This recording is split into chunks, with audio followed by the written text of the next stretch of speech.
Welcome everyone. स्वागत है आपका मेरे यूट्यूब चैनल स्टडी ट्रायंगल में। आज हम लोग क्लास 12 हिस्ट्री के चैप्टर 10 उपनिवेशवाद और देहात का पार्ट 2 देखने वाले हैं। पार्ट 1 में जो प्रश्न बच गए थे, आज हम लोग उसका सब्जेक्टिव क्वेश्चन और आंसर देखेंगे। अगर आपने इस वीडियो का पार्ट 1 नहीं देखा है तो पहले पार्ट 1 जाकर देख लें। तो आइए वीडियो को स्टार्ट करते हैं। देखिए, ये चैप्टर 10 के कुछ इम्पॉर्टेंट क्वेश्चन हैं जो अक्सर एग्ज़ाम में 5 अंक में पूछे जाते हैं। हम लोग पार्ट 1 वाले वीडियो में ये 3 प्रश्नों का उत्तर सब्जेक्टिव स्वरूप में देख चुके हैं। आज हम लोग इसके आगे के प्रश्नों को एक एक करके देखते हैं। तो चलिए आगे बढ़ते हैं वीडियो में हम लोग। चलिए ध्यान दीजिएगा, हमारा जो आज का पहला प्रश्न है वो है अमेरिका के गृह युद्ध का भारत के किसानों पर क्या प्रभाव पड़ा। सबसे पहले तो ये जान लीजिए कि अमेरिका में जब गृह युद्ध हुआ, आखिर उसका अगर भारत पे प्रभाव पड़ा तो दोनों के बीच में कुछ ना कुछ लिंक था। सबसे पहले ध्यान दीजिएगा कि अमेरिका और भारत दोनों के साथ व्यापारिक संबंध था इंग्लैंड का। आप जानते हैं कि भारत में अंग्रेज़ों का शासन व्यवस्था चल रहा था। इंग्लैंड में आधुनिकीकरण के कारण बहुत सारी आधुनिक मशीनें लगाई गई थी जिसमें कपड़ों का उत्पादन किया जाता था। सूती वस्त्र का उत्पादन जिसमें मुख्य रूप से होता था।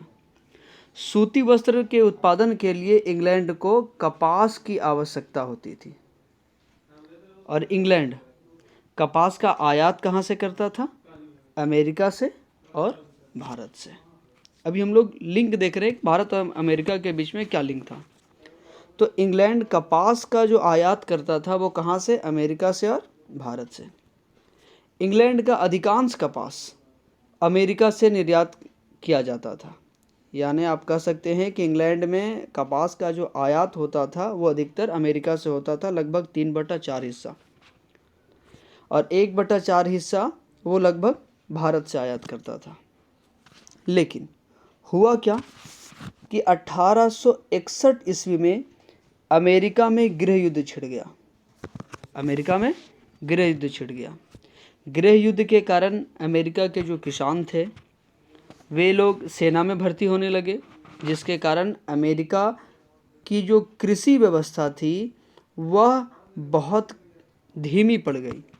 धीमी पड़ने के कारण अमेरिका कपास का जो उत्पादन करता था उसमें बहुत कमी आ गई। यानी अमेरिका के कपास की खेती बहुत कम हो गई, जिसकी वजह से इंग्लैंड को यह निर्यात नहीं कर पाने लगा। बहुत कम मात्रा में निर्यात होने लगा इंग्लैंड। अब इंग्लैंड में चूँकि औद्योगिकरण का युग चल रहा था, मशीनें स्थापित की जा चुकी थी और कपास अगर भरपूर मात्रा में नहीं मिलता तो वहाँ के कारखाने कह सकते हैं कि कठिनाइयों से गुजरने लगे। कपास नहीं मिलने लगा, बगैर कच्चे माल के कारखाना की कोई वैल्यू नहीं थी। तो जब ऐसे दौर से इंग्लैंड का सामना होने लगा तो इंग्लैंड को लगा कि अमेरिका अभी अगर उसे कपास का निर्यात नहीं कर रहा है तो फिर कपास कहीं और से मंगाना होगा। तो उसे मालूम था कि भारत एक ऐसा देश है जहाँ पर कपास के उत्पादन के लिए सारी भौगोलिक परिस्थितियाँ मौजूद थी। यहाँ की मृदा, यहाँ की जलवायु, सभी कपास के उत्पादन के लिए बहुत अच्छे थे। खासकर आपको पता होगा कि कपास का उत्पादन काली मृदा में सबसे अधिक मात्रा में पाया जाता है और भारत में जो दक्कन का पठार है, जिसे लावा का पठार भी कहा जाता है, वह काली मृदा से निर्मित है। इसलिए भारत के दक्कन पठार वाले क्षेत्र में कपास की खेती बहुत अच्छे से की जा सकती थी। तो अंग्रेज़ों ने क्या किया? भारतीय किसानों को कपास के उत्पादन के लिए प्रोत्साहित किया। इसके लिए उसने ऋण दिलवाया किसानों को, साहूकारों के माध्यम से कम ब्याज पर ऋण दिलवाया, उसे प्रोत्साहित किया और कपास के मूल्य में वृद्धि कर दिया, ताकि अगर ज़्यादा उसे मूल्य मिलेगा तो फिर कपास का उत्पादन अधिक मात्रा में भारतीय किसान करेंगे। और यही हुआ भी। लेकिन जब भारत में कपास का उत्पादन बहुत अधिक मात्रा में होने लगा, भारतीय किसान जो छोटे किसान थे वो सभी लोग कपास का उत्पादन करने लगे, खासकर दक्कन क्षेत्र वाले किसान जो थे। लेकिन जब अमेरिका में गृह युद्ध समाप्त हो गया और समाप्त होने के पश्चात वह फिर से इंग्लैंड को कपास का निर्यात करने लगा। जब इंग्लैंड को अमेरिका से भी कपास मिलने लगा तो फिर भारत से कपास की मांग क्या हो गई, घट गई। अब इंग्लैंड को भारत से उतना कपास नहीं चाहिए था क्योंकि अमेरिका से उसे मिल जा रहा था। ऐसी अवस्था के कारण भारत में कपास की जब मांग घट गई तो फिर कपास का मूल्य भी घट गया। जब मूल्य घट गया तो फिर मुनाफा घट गया और ब्याज की दरें जो पहले कम थी, जो ऋण मिलता था कम दर पर किसानों को, अब साहूकारों ने उस दर को बढ़ा दिया और इसी के कारण किसानों की स्थिति धीरे धीरे दयनीय होने लगी। और इसी स्थिति के कारण जब वे वापस गए साहूकारों के पास ऋण मांगने के लिए तो साहूकारों ने ऋण देने से मना कर दिया। ऐसी अवस्था में किसानों की स्थिति इतनी अधिक दयनीय हो गई कि वापस से खेती करने के लिए उनके पास जो है सो कह सकते हैं कि पूंजी नहीं थी। और जब वो पूंजी के लिए ऋण लेने जा रहे थे तो उन्हें ऋण देने से मना कर दिया गया। ऐसी अवस्था में तंग आकर के अंततः किसान क्या करते हैं, विद्रोह कर देते हैं। वो हम लोग आगे के प्रश्न में देखेंगे। फिलहाल ये था अमेरिका का गृह युद्ध और ये था भारत के किसानों पर उसका प्रभाव। आइए इसका हम लोग सब्जेक्टिव उत्तर लिखने के तरीके को समझते हैं। देखिए प्रश्न वही है, अमेरिका के गृह युद्ध का भारत के किसानों पर क्या प्रभाव पड़ा। देखिए, इंग्लैंड अमेरिका से कपास का आयात करता था जो उसके कुल आयात का 3/4 भाग था तथा इंग्लैंड में वस्तुओं का निर्माण कर उसे अन्य देशों में बेचा जाता था। वस्तु मतलब सूती वस्त्र, क्योंकि कपास का आयात हो रहा है तो क्या बनाए जाते थे, सूती वस्त्र बनाए जाते थे और उसे अन्य देशों में बेचता था इंग्लैंड। अब देखिए अमेरिका में गृह युद्ध। जब अमेरिका में 1861 ईस्वी को गृह युद्ध छिड़ गया तो कपास के उत्पादन में कमी आई जिससे इंग्लैंड को काफ़ी घाटा हुआ। अपनी कपास के आयात को पूरा करने के लिए भारत को कपास उत्पादन के लिए प्रोत्साहित किया।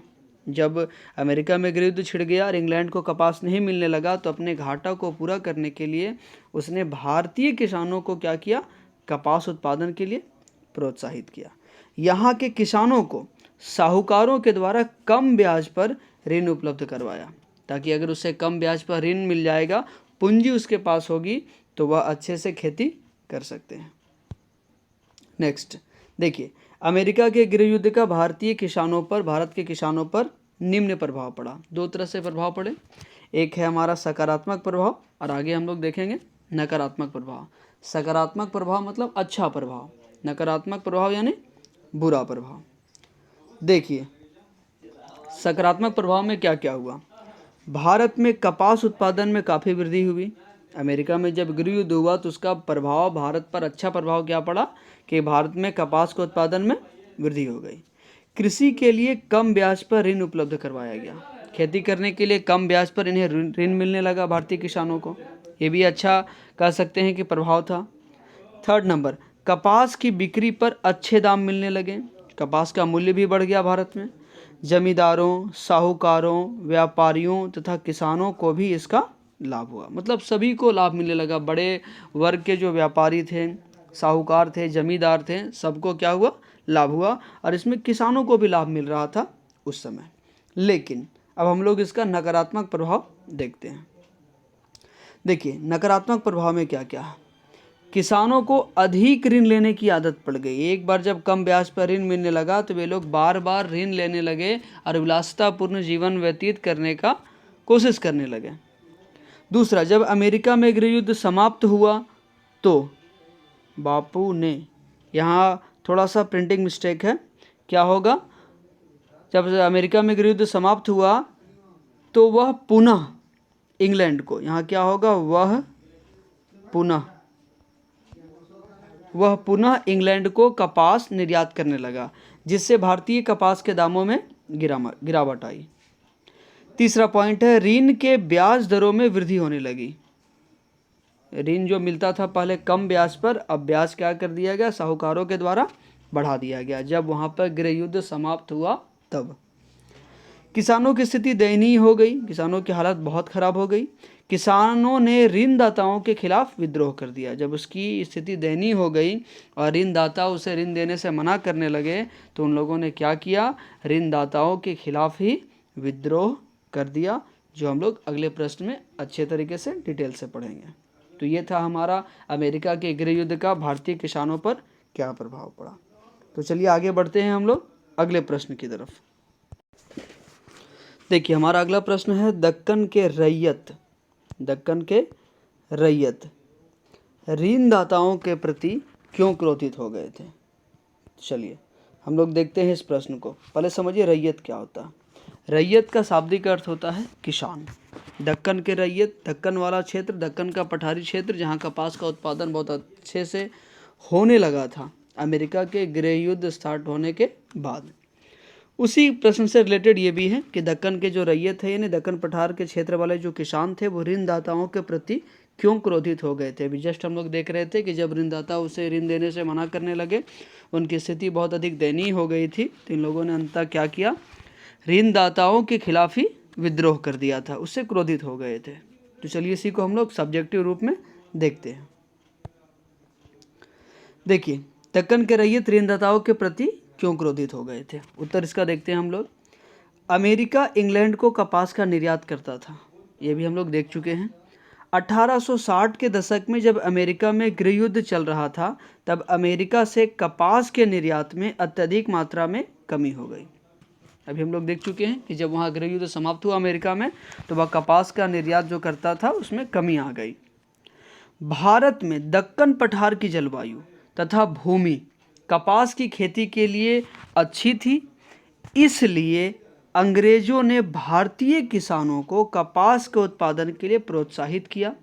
साहूकारों द्वारा किसानों को कम ब्याज पर ऋण दिया गया। आगे देखते हैं हम लोग क्या हुआ। अमेरिका में गृह युद्ध की समाप्ति का प्रभाव, जब समाप्त हुआ तो उसका क्या प्रभाव पड़ा।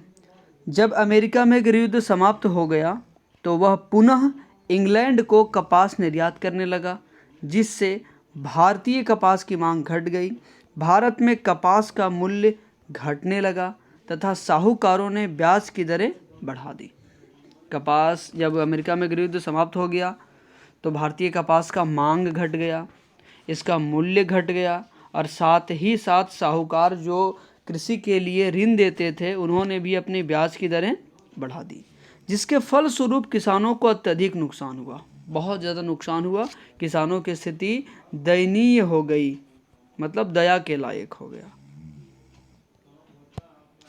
देखिए दक्कन के रैयतों के विद्रोह का कारण, जो दक्कन के रैयत किसान विद्रोह किए उसका मुख्य कारण क्या क्या है। साहूकारों द्वारा ब्याज की दरों में वृद्धि, कपास के मूल्य में अत्यधिक कमी, किसानों पर कर का अत्यधिक बोझ, कर यानी टैक्स का बहुत ज़्यादा बोझ पड़ गया। साहूकारों द्वारा पुनः ऋण देने से मना करना, साहूकार फिर से उन्हें ब्याज देने से मना करने लगे। किसानों को अपनी भूमि गिरवी रखने के लिए मजबूर होना, ये बहुत बड़ी बात थी कि जब वो किसान ऋण नहीं दे पाने लगे थे तो इसके कारण उनकी भूमि जो है सो वह गिरवी रहने लगी थी।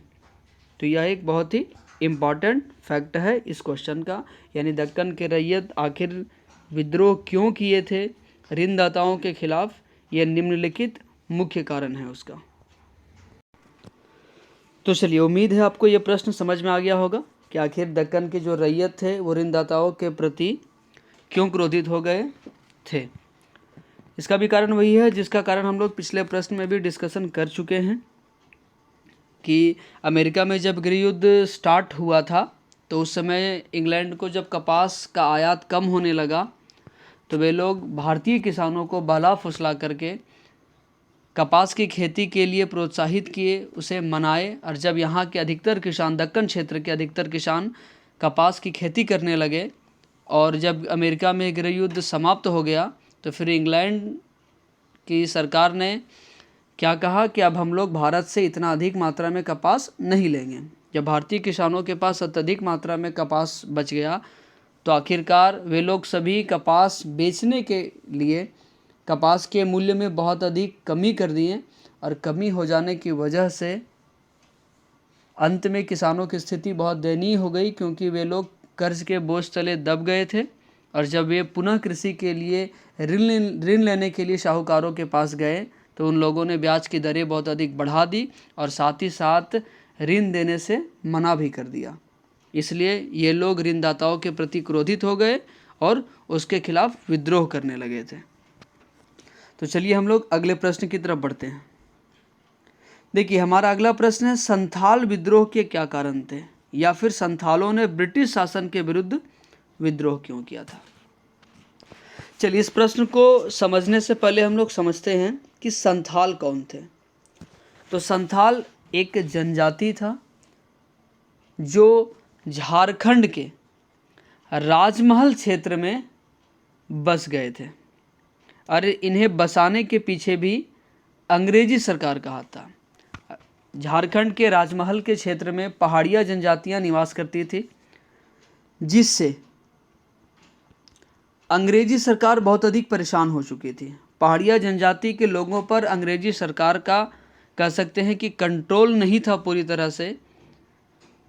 तो पहाड़िया जनजाति से तंग आकर के अंग्रेजों ने क्या किया, संथाली लोगों को आमंत्रित किया और उन्हें झारखंड के राजमहल के क्षेत्र में भूमि का एक बड़ा हिस्सा दे दिया और वहाँ पर बसने के लिए कह दिया। जब संथालों को रहने के लिए ज़मीनें मिल गई, क्योंकि वह जंगली क्षेत्र था, तो संथाली वहाँ आकर बसने लगे, जंगलों को काटने लगे और काट करके कृषि योग्य बनाया और वहाँ अपना आवास बनाने लगे। वह क्षेत्र संथालों के लिए कह सकते हैं कि निवास स्थल के रूप में विकसित होने लगा और बहुत तेज़ी गति से उस क्षेत्र में संथालों की जनसंख्या बढ़ने लगी। पहले जो 40 गांव थे, जिसकी जनसंख्या लगभग 3000 के आसपास थी, 1838 ईस्वी के आसपास, यही बढ़कर के 1851 ईस्वी में लगभग 1473 गांव हो गए थे और जिनकी जनसंख्या लगभग 82,000 थी। तो आप देख सकते हैं कि इस क्षेत्र में संथालों की जनसंख्या कितनी तेज़ी गति से बढ़ी। जब अंग्रेज़ भी ये देखने लगे कि संथालों की जनसंख्या यहाँ तेज़ी से बढ़ने लगी है और ये लोग यहाँ पर कृषि बहुत अधिक मात्रा में करने लगे हैं, तो इस क्षेत्र को अंग्रेजी सरकार ने अपने अधीन ले लिया और इसे दामिनी कोह कहा। दामिनी कोह कहा। और फिर यहाँ पर जमींदारों को नियुक्त किया गया जो इस क्षेत्र में कृषि का राजस्व लेते थे और वे लोग राजस्व की दर को बहुत अधिक बढ़ाने लगे। स्थिति यहाँ तक आ गई,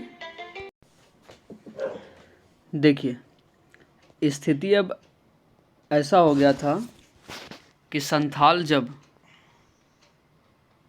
राजस्व नहीं चुका पा रहे थे तो उनकी ज़मीनें छीन ली जा रही थी। अब समझिएगा कि जिस भूमि को संथालों ने अपनी मेहनत और अपने बल से जंगलों का सफाया करके कृषि योग्य बनाया था, उस पर खेती करने लगे, वहाँ आकर अपना निवास स्थान बना लिया।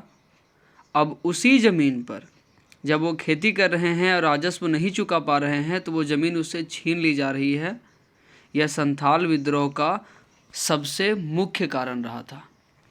इसके अलावे अन्य कई कारण रहे, जिसमें कुछ कारण शामिल हो जाता है कि साहूकारों द्वारा ऋण यानी ब्याज की दर बहुत अधिक बढ़ा दी गई थी, जमींदारों द्वारा शोषण किया जा रहा था, उसके अलावे पुलिस प्रशासन यह भी संथालों पर बहुत ही अधिक अत्याचार करने लगे थे। जब भागलपुर से देवघर की तरफ जब रोड का निर्माण हो रहा था, उस रोड के निर्माण में भी संथालों से कह सकते हैं कि बिना पेमेंट किए यानी फ्री में काम करवाया गया था संथालों से। और यहाँ तक ही नहीं बल्कि संथाली महिलाओं का यौन शोषण भी किया जा रहा था उस दौरान। और जब ये लोग पुलिस के पास गए उसकी शिकायत करने के लिए, तो पुलिस प्रशासन ने संथाली लोगों पर ही क्या कर दिया था, मुकदमा दायर करके उसे जेल में डाल दिया था।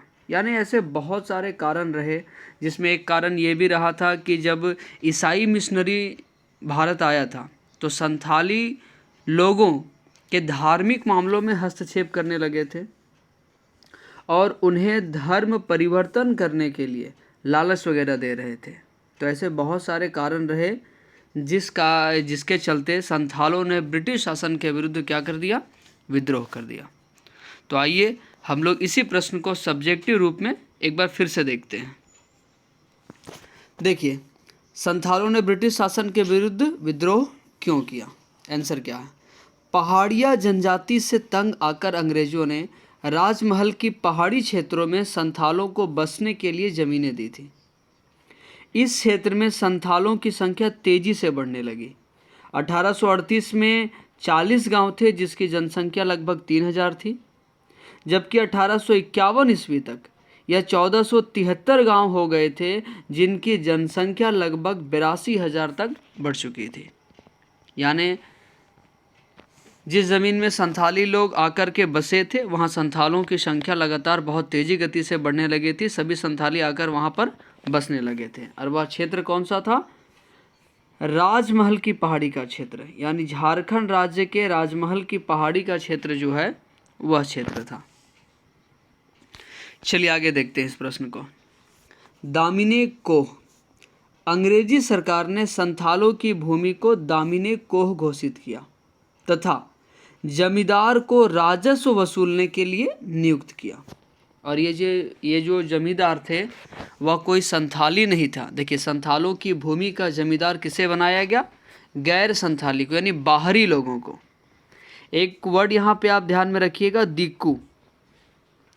संथाली लोग बाहरी लोगों को दिक्कू कहकर बुलाते थे, यानी कि एक दिक्कू को जमींदार नियुक्त कर दिया गया जो राजस्व की दर को बहुत अधिक बढ़ा दिया था और बढ़ा करके राजस्व वसूलता था, जिससे संथालों की आर्थिक स्थिति बहुत ही दयनीय हो गई थी। चलिए आगे देखते हैं। संथालों ने अपनी मेहनत से जंगलों को काटकर इस क्षेत्र को कृषि योग्य बनाया था। नेक्स्ट पॉइंट देखते हैं हम लोग। संथालों के विद्रोह का मुख्य कारण क्या रहा था? ध्यान दीजिएगा, अंग्रेजी सरकार पुलिस, साहूकारों तथा जमींदारों के शोषण से तंग आकर संथालों ने सिद्धू और कान्हू के नेतृत्व में सशस्त्र विद्रोह कर दिया। ध्यान दीजिएगा, संथाल किन किन से तंग आ गए थे? अंग्रेजी सरकार से भी वे तंग आ गए थे, पुलिस प्रशासन के द्वारा भी अत्याचार किया जा रहा था, साहूकारों द्वारा ब्याज की दरें बढ़ा दी गई थी, जमींदारों द्वारा राजस्व की राशि बढ़ा दी गई थी। यानी हर तरह से संथाली लोगों का शोषण किया जा रहा था, जिससे तंग आकर के संथालों ने सशस्त्र विद्रोह किया। सशस्त्र यानी अस्त्र शस्त्र लेकर के विद्रोह किया था। और इस विद्रोह का नेता, मुख्य नेता कौन थे? सिद्धू और कान्हू नामक दो संथाली भाई थे। इनके साथ में और भी लोग शामिल हुए थे। जब आप पढ़िएगा इस विद्रोह को और डिटेल में तो जानिएगा चांद भैरव के बारे में, फूलो झानो के बारे में। चांद भैरव भी सिद्धू और कान्हू के भाई थे और फूलो झानो जो थी वो सिद्धू कान्हू की मुँह बोली बहन थी। देखिए, सशस्त्र विद्रोह कर दिया जिसके मुख्य कारण निम्नलिखित थे। अब हम लोग मेन कारण देखते हैं संथाल विद्रोह का, कि संथाल विद्रोह का मुख्य कारण आखिर क्या रहा था। ध्यान दीजिएगा, संथाल विद्रोह के मुख्य कारण निम्नलिखित हैं, जिसमें पहला कारण है ब्रिटिश सरकार ने दामिने कोह पर अपना अधिकार कर लिया था। ये मेन कारण था। ब्रिटिश सरकार ने क्या कर लिया था? दामिने कोह जो संथालों की भूमि थी उस पर अपना पूर्ण अधिकार कर लिया था। राजस्व की राशि अधिक बढ़ा दी गई थी जिसे संथाली लोग चुका पाने में असमर्थ थे।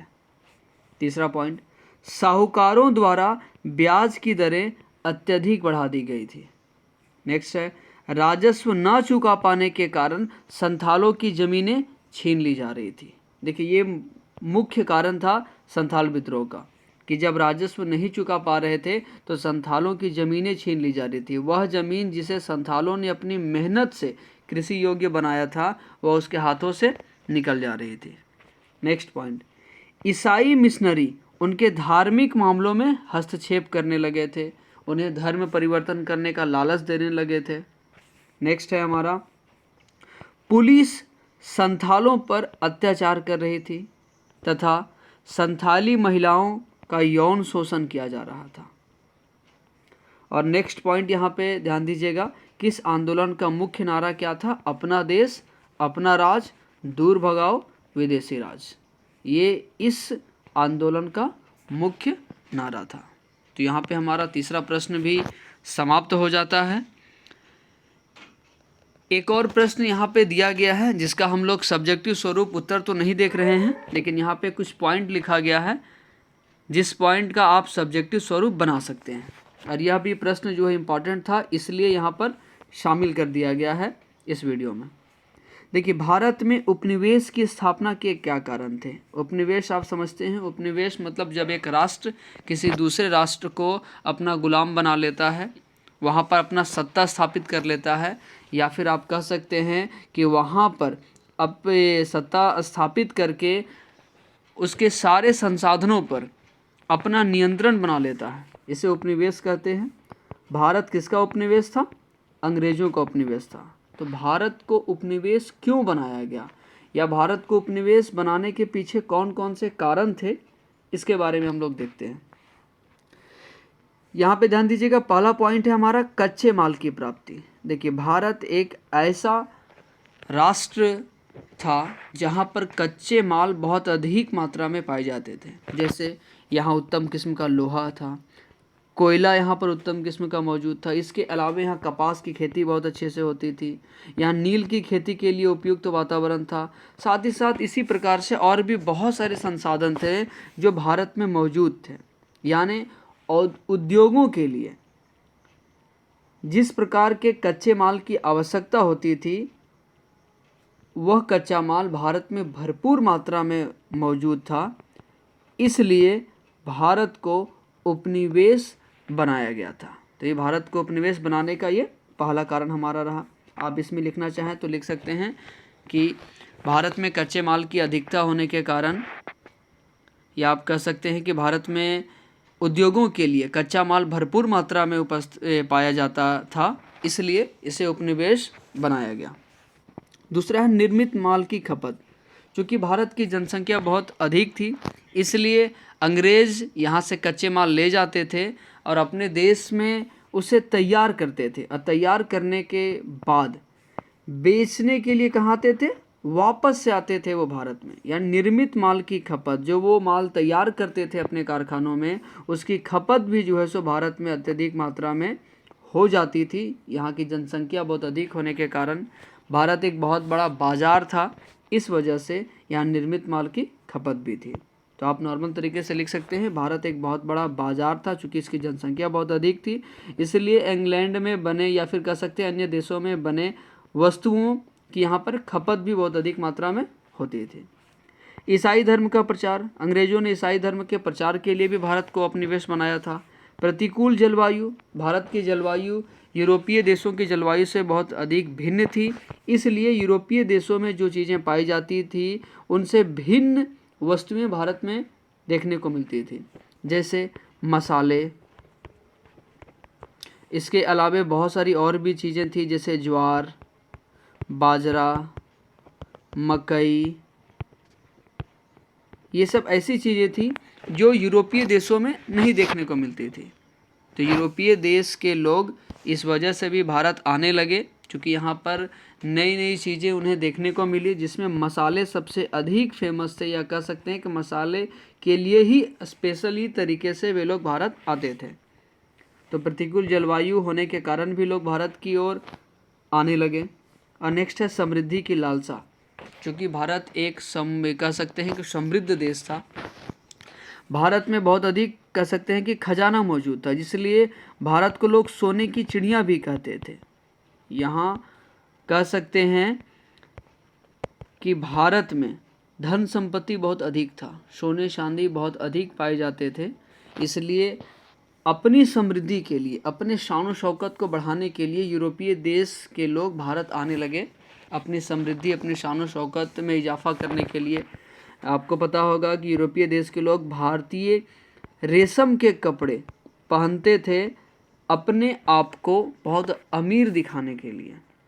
तो बहुत सारी चीज़ें हैं। समृद्धि की लालसा में भी, अपनी धन संपत्ति को बढ़ाने की लालसा में भी यूरोपीय देश के लोग भारत को अपना उपनिवेश बनाना चाहते थे और अंग्रेजों ने इसे अपना उपनिवेश बनाया।